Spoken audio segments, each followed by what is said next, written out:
നിങ്ങളുടെ വാഹനത്തിൽ പവർ ലോസോ മൈലേജ് ലോസോ പുള്ളിംഗ് ലെസ്സോ ആക്സിലറേറ്റർ റെസ്പോൺസ് ഇല്ലായ്മ, അതായത് ആക്സിലറേറ്റർ കൊടുത്തിട്ട് റെസ്പോൺസ് കിട്ടുന്നില്ല, ഇങ്ങനെ ഒരു പ്രശ്നം ഉണ്ടോ? അഴിച്ച് കഴിഞ്ഞ് ഒരു 3 മിനിറ്റ് വരെയെങ്കിലും നിങ്ങൾ ഈ വീഡിയോ ഫുള്ളായിട്ട് കണ്ടോണം. കാരണം എന്താണെന്ന് പറഞ്ഞാൽ ഓരോ പ്രൊസീജിയർ വൈസ് ആയിട്ട് നിങ്ങൾ കൃത്യമായിട്ട് ചെയ്തോണം.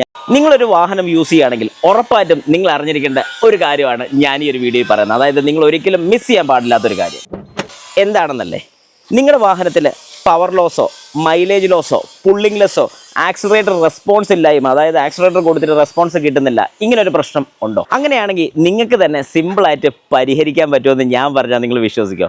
വളരെ സിമ്പിളായിട്ട് ഞാൻ ഈ പറയുന്ന ഒരു ടെക്നിക്ക് നിങ്ങൾ ട്രൈ ചെയ്ത് നോക്കുക. ഉറപ്പായിട്ടും നിങ്ങൾക്ക് ഈ പറയുന്ന പോലെ ഒരു റിസൾട്ട് കിട്ടുന്നതായിരിക്കും, ഈ പറഞ്ഞ പ്രോബ്ലംസ് മാറി കിട്ടുന്നതായിരിക്കും. എന്നാൽ നമുക്ക് കാര്യത്തിലോട്ട് കടന്നല്ലോ. വാ, യെസ്, അതിനാദ്യം നിങ്ങൾ ചെയ്യേണ്ട കാര്യം എന്ന് പറഞ്ഞാൽ നിങ്ങളുടെ വാഹനത്തിൻ്റെ ഹുഡ് ഓപ്പൺ ചെയ്യുക. അതായത് ബോണറ്റ് തുറക്കാൻ അറിഞ്ഞിരിക്കണം. പിന്നെ ഒരു സ്പാനർ അത്യാവശ്യമായിട്ട് നിങ്ങൾക്ക് വേണം. ഈ കാണുന്ന 10ൻ്റെ ഒരു സ്പാനർ നിങ്ങളുടെ കയ്യിലുണ്ടായിരിക്കണം. സ്പാനർ സെറ്റ് സത്യം പറഞ്ഞു കഴിഞ്ഞാൽ സ്പാനർ സെറ്റും സ്ക്രൂ ഡ്രൈവറിൻ്റെ സെറ്റും ഒരെണ്ണം എപ്പോഴും വാങ്ങി വെക്കുന്നത് നല്ലതാണ്. അത്യാവശ്യം നിങ്ങൾക്ക് ഇതിനെക്കുറിച്ചൊക്കെ പണി ചെയ്യണം എന്നാഗ്രഹമുള്ള വ്യക്തിയാണെന്നുണ്ടെങ്കിൽ ഉറപ്പായിട്ടും ഒരു സെറ്റ് സ്പാനറും ഒരു സെറ്റ് സ്ക്രൂ ഡ്രൈവേഴ്സും മേടിച്ച് വെച്ചേക്കണം. അത് മേടിക്കാനുള്ള ലിങ്ക് കൂടെ ഞാൻ താഴെ മെൻഷൻ ചെയ്തേക്കാൻ നിങ്ങൾക്ക് ധൈര്യമായിട്ട് അതിൽ കയറി വാങ്ങാൻ സാധിക്കുന്നതായിരിക്കും. അപ്പോൾ നമ്മൾ ഈ കാണുന്നതാണ് ഈ വാഹനത്തിൻ്റെ ഒരു ബാറ്ററി യൂണിറ്റ് എന്ന് പറയുന്നത്. ഈ ബാറ്ററി ചെറിയൊരു കാര്യമൊന്നും അല്ല ചെയ്യുന്നത്. കാരണം പലപ്പോഴും നമ്മൾ മനസ്സിലാക്കിയിട്ടുള്ളൊരു കാര്യം എന്ന് പറഞ്ഞാൽ വാഹനത്തിൻ്റെ ബാറ്ററി ചെയ്യുന്ന ഫംഗ്ഷൻ ലൈറ്റ് ഇടാൻ വേണ്ടിയിട്ട് വാഹനം സ്റ്റാർട്ട് ചെയ്യാൻ വേണ്ടിയിട്ട് വന്നതാണ്. പക്ഷേ തെറ്റായൊരു ധാരണയാണ്. ഇത് ശരിക്കും പറഞ്ഞാൽ ഒരു മെമ്മറി ഫംഗ്ഷനും കൂടെ നടത്തുന്ന ഈ ഒരു ബാറ്ററി തന്നെ. വളരെ സിമ്പിളായിട്ട് പറഞ്ഞു കഴിഞ്ഞാൽ നമ്മുടെ കയ്യിലിരിക്കുന്ന മൊബൈൽ ഫോൺസൊക്കെ, ഈ ഫോണിൻ്റെയൊക്കെ മെമ്മറി കീപ്പ് ചെയ്യുന്നത് ഈ പറയുന്ന ഫോണിൻ്റെ ബാറ്ററി തന്നെയാണ്. അതായത് ടൈം കാര്യങ്ങളൊക്കെ സെറ്റ് ചെയ്യുന്നത്. ഇവിടെ എന്താണ് സംഭവിക്കുന്നത് ചോദിച്ചു കഴിഞ്ഞാൽ നമ്മൾ ഈ കാണുന്ന ഒരു ഇലക്ട്രോണിക് ത്രോട്ടിൽ ബോഡിയാണ്. അതായത് പണ്ടൊക്കെ നമ്മൾ ആക്സിലറേറ്റർ അപ്ലൈ ചെയ്യുന്ന സമയത്ത് ഒരു കേബിൾ യൂസ് ചെയ്തൊരു ബട്ടർഫ്ലൈ വാൽവായിരുന്നു ഓപ്പൺ ചെയ്തുകൊണ്ടിരുന്നത്. എന്നാൽ ഇന്ന് കാലം മാറി ഇപ്പം എല്ലാം വയേർഡാണ് വരുന്നത്. ഇങ്ങനത്തെ ഇലക്ട്രിക് വയേഴ്സ്, അതായത് ഡ്രൈവ് ബൈ വയർ ടെക്നോളജിയാണ് നമ്മുടെ വാഹനങ്ങളിലെല്ലാം യൂസ് ചെയ്യുന്നത്. അപ്പോൾ ഇവിടെ എന്താണ് സംഭവിക്കുന്നത്? ECM ആണ് ഇതിലേക്കുള്ള സിഗ്നലും കാര്യങ്ങളൊക്കെ കൊടുക്കുന്നത്. അങ്ങനെ സിഗ്നൽസ് കൊടുക്കുന്ന സമയത്ത് അവിടെ ഏതെങ്കിലും രീതിക്ക്, അതായത് നമുക്കിപ്പോൾ ഈ പ്രോഗ്രാം ചെയ്ത് വെച്ചിരിക്കുന്ന പോലെ തന്നെയാണ് ഇവിടെയും ECM പ്രോഗ്രാംഡ് ആണ് നമുക്കിവിടെ എല്ലാം സംഭവിക്കുന്നത്. അതായത് ECMന് ഏതെങ്കിലും രീതിക്കുള്ള ബഗ്ഗോ കാര്യങ്ങളൊക്കെ വരികയാണ് വളരെ സിമ്പിളായിട്ട് നിങ്ങൾക്ക് ക്ലിയർ ചെയ്യാൻ പറ്റുന്ന ഒരു കാര്യമാണ്. ഇതിനെക്കുറിച്ച് ഞാൻ നേരത്തെ ഒരു ഡീറ്റെയിൽഡ് വീഡിയോ ചെയ്തിട്ടുണ്ടായിരുന്നു. പലരും ഒരുപാട് നെഗറ്റീവ്സ് പറഞ്ഞിട്ടുണ്ട്. ഇങ്ങനെ ചെയ്താൽ ഒന്നും നടക്കത്തില്ല, ഇത് വലിയ കാര്യമൊന്നുമില്ല എന്നൊക്കെ പറഞ്ഞ് പലരും കമൻസ് ഇട്ടിട്ടുണ്ടായിരുന്നു. പക്ഷേ ചെയ്ത ആൾക്കാർ, ജെന്യുവനായിട്ട് ചെയ്ത ആൾക്കാർ കൃത്യമായിട്ടുള്ള മറുപടിയും കൊടുത്തിട്ടുണ്ട്. പക്ഷേ ഇതിനകത്തൊരു കുഴപ്പമുണ്ട്.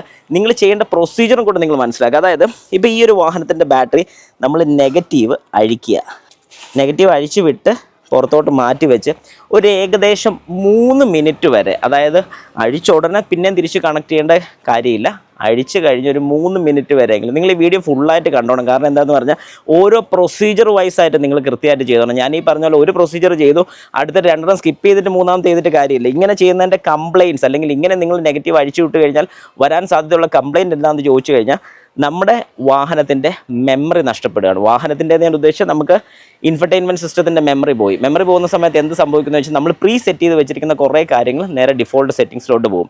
ക്ലസ്റ്റർ മീറ്ററിൻ്റെ അകത്ത് വരുന്ന സമയം, ടൈം തെറ്റിപ്പോകും. അപ്പോൾ ഇതൊക്കെ നമുക്ക് സെറ്റ് ചെയ്യാൻ അറിയാമെങ്കിൽ ഒരു ബുദ്ധിമുട്ടില്ല, വളരെ സിമ്പിളായിട്ട് തന്നെ നിങ്ങൾക്ക് ചെയ്യാൻ സാധിക്കുന്നതായിരിക്കും. ഇനിയിപ്പം ഞാനതൊന്ന് കണക്ട് ചെയ്യുകയാണ്. അപ്പോൾ ഇവിടെ കണക്ട് ചെയ്യാനോ കാര്യങ്ങളൊന്നും നിങ്ങൾ പേടിക്കേണ്ട കാര്യമില്ല. വളരെ സിമ്പിളായിട്ട് തന്നെ നിങ്ങൾക്കിത് കണക്ട് ചെയ്യാനും ഡിസ്കണക്ട് ചെയ്യാനും സാധിക്കുന്നതാണ്. അപ്പം നന്നായിട്ടൊന്ന് ടൈറ്റ് ചെയ്തോണം. ഓവർ ടൈറ്റ് ചെയ്യാൻ ഞാൻ പറയത്തില്ല, പക്ഷേ ലൂസ് ആകരുത്, കൃത്യമായിട്ടത് ടൈറ്റ് ആയിരിക്കണം എന്ന് ഉറപ്പ് വരുത്തിക്കണം. ഓക്കെ, ഇനി എന്താണ് ഇതിൻ്റെ ബെനിഫിറ്റ് എന്ന് ചോദിച്ചു കഴിഞ്ഞാൽ ഇവിടെ നമ്മൾ ഈ പറയുന്ന കണക്ഷൻ വിടിയിച്ച് കഴിയുമ്പോഴത്തേക്ക് ഈ വാഹനത്തിനകത്തുള്ള ഇലക്ട്രിക് സർക്യൂട്ട്സ് കംപ്ലീറ്റ് സീറോ ആകുകയാണ്. അതായത് നമ്മളൊരു ബാറ്ററി ഫോണിൽ നിന്ന് ഊരുന്ന പോലെ തന്നെ, അല്ലെങ്കിൽ റീസെറ്റ് ചെയ്യുന്ന പോലെ തന്നെയാണ് ഇവിടെ നമുക്കൊരു റീസെറ്റിംഗ് ഫംഗ്ഷനാണ് നടക്കുന്നത്. ഇങ്ങനൊരു റീസെറ്റിംഗ് ഫംഗ്ഷൻ നടക്കുന്ന സമയത്ത് നമ്മുടെ വാഹനത്തിൻ്റെ ഫുൾ സെറ്റിങ്സ് ആണ് റീസെറ്റ് ആകുന്നത്. അതുകൊണ്ട് തന്നെ ഈ ഒരു പ്രോസസ്സ് നിങ്ങൾ ചെയ്ത് കഴിഞ്ഞാൽ നിങ്ങളുടെ വാഹനത്തിൻ്റെ പവർ പഴയ രീതിക്ക് തന്നെ നമുക്ക് കിട്ടുന്നതായിരിക്കും. കാരണം എന്താണെന്ന് പറഞ്ഞാൽ ഈ പറയുന്ന ത്രോട്ടിൽ ബോഡി അടക്കം, ഈ ഇലക്ട്രോണിക് ത്രോട്ടിൽ ബോഡി അടക്കം നമുക്ക് റീസെറ്റായി കിട്ടുകയാണ് ചെയ്യുന്നത്. ഞാൻ ഈ പറയുന്നൊരു കാര്യത്തിൽ ഡൗട്ട് ഉണ്ടെങ്കിൽ നിങ്ങൾ ചെയ്ത് നോക്കുക. ചെയ്ത് നോക്കി കഴിഞ്ഞിട്ട് കമൻറ്റ് ഇടുക നിങ്ങൾക്ക് എന്തെങ്കിലും രീതിക്കുള്ള മാറ്റം വന്നിട്ടുണ്ടോ ഇല്ലയോ എന്നല്ലാതെ വെറുതെ വീഡിയോ കണ്ടോടെ തന്നെ ഇപ്പോൾ കുറേ പേര് നെഗറ്റീവ് കമൻ്റ് ആയിട്ട് വരും. അതായത് കിട്ടത്തില്ല, ഇതാന്നൊക്കെ പറഞ്ഞുകൊണ്ട് വരും. പക്ഷേ ചെയ്ത് നോക്കിയവർക്ക് റിസൾട്ട് കിട്ടും. നിങ്ങൾ ജസ്റ്റ് ട്രൈ ചെയ്ത് നോക്കുക. ഉറപ്പായിട്ടും നിങ്ങൾക്ക് ഈ പറഞ്ഞ പോലെ ഒരു മൈലേജ് ലോസിൻ്റെ കാര്യത്തിൽ തീരുമാനമാകും. പക്ക മൈലേജ് കിട്ടി തുടങ്ങും. പവർ ലോസിൻ്റെ കാര്യത്തിൽ തീരുമാനമാകും. പിന്നെ പവർ ലോസ് വരത്തില്ല. ആക്സിലറേറ്റർ റെസ്പോൺസ് കിട്ടാത്ത ആൾക്കാർ, ആക്സിലറേറ്ററിൽ നമ്മൾ അപ്ലൈ ചെയ്യുന്ന സമയത്ത് നമുക്ക് അതിനുള്ളൊരു പിക്കപ്പോ അല്ലെങ്കിൽ അതിനുള്ള പവറോ അല്ലെങ്കിൽ അതിനുള്ള RPM കയറാതെ വരുന്ന ആൾക്കാർക്കൊക്കെ ഈ പറയുന്നൊരു സൊല്യൂഷൻ പക്കയാണ്. നിങ്ങൾ ജസ്റ്റ് ഒന്ന് ചെയ്ത് നോക്കുക. ചെയ്തതിന് ശേഷം ഒരു കമൻറ്റ് കൂടി ഇട്ടേക്കുക. എന്തെങ്കിലും രീതിക്ക് ഇതിനകത്ത് ഇനി സംശയ കാര്യങ്ങളൊക്കെ ഉണ്ടെങ്കിൽ ധൈര്യമായിട്ട് നിങ്ങൾക്ക് കമൻറ്റ് ഇടാം. കമൻസിന് റിപ്ലൈ തരുന്നില്ല. പൊതുവേ ഒരു നെഗറ്റീവ് സൈഡായിട്ട് പലരും പറയുന്നൊരു കാര്യമാണ്. ഇനി തൊട്ട് ഞാൻ ചെയ്യാൻ പോകുന്നൊരു കാര്യം എന്ന് പറഞ്ഞാൽ നിങ്ങൾക്ക് ധൈര്യമായിട്ട് കമൻസ് ഇടാം. കമൻസിൻ്റെ എല്ലാം വീഡിയോസ് ആയിട്ട് തന്നെ ഞാൻ ചെയ്യുന്നതായിരിക്കും. നമ്മുടെ പഴയ ചെയ്തുകൊണ്ടിരുന്ന രീതിയിൽ തന്നെ അത് ഒന്നുകൂടെ ഞാൻ ചെയ്യാൻ വേണ്ടി തുടങ്ങുകയാണ്. അതുകൊണ്ട് നിങ്ങളുടെ സംശയങ്ങളും കാര്യങ്ങളെല്ലാം കമൻറ്റായിട്ട് തന്നെ രേഖപ്പെടുത്തിക്കോളൂ. പണിയൊക്കെ കഴിഞ്ഞ് വാഹനത്തിൻ്റെ കീ ഓൺ ചെയ്ത് ക്ലസ്റ്റർ മീറ്ററിൽ നോക്കുമ്പോൾ സമയം തെറ്റിയിട്ടുണ്ട്. അന്നേരം സമയം കറക്റ്റ് ചെയ്യാൻ വേണ്ടിയിട്ട് നമ്മൾ ആദ്യം തന്നെ ഈ റൈറ്റും ലെഫ്റ്റും കൂടെ ഒന്നിച്ച് പ്രസ് ചെയ്യുക. അന്നേരം അവർ മിന്നുന്നതായിരിക്കും. 11 മണിയായിട്ടുണ്ട്.